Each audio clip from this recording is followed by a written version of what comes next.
Particle. Particle অর্থটা কি জানেন কেউ? পার্টিকেল অর্থ হচ্ছে বিভক্তি। বাংলায় আমরা বিভক্তি পড়তাম না। বাংলায় কি বিভক্তি পড়তাম মনে আছে আপনার? নাম বিভক্তি বা শব্দ বিভক্তি, যেটা হচ্ছিল আপনার 7টা ছিল: প্রথমা, দ্বিতীয়, তৃতীয়, চতুর্থী, পঞ্চম, ষষ্ঠী, সপ্তমী। বিভক্তি সবসময় কিসের পরে বসতো?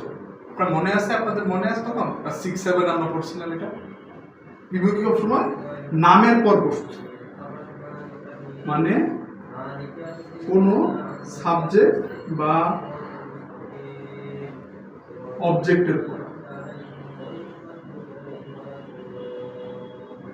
এরপর। তো জাপানি ভাষায়ও বিভক্তি আছে, যেমন কি হইতে পারে ওয়া, নো, এরপর আছে মো, ও। এই যে এগুলো কি পার্টিকেলস। এই পার্টিকেলস হলো কিসের পর হয় দেখেন তো, ভেবে দেখেন তো। ওয়াতাশি ওয়া, ওয়াতাশি নো, ওয়াতাশি মো, কাবান ও। তো এগুলো কি? প্রত্যেকটাই পার্টিকেল। এগুলা কিসের পর বসে?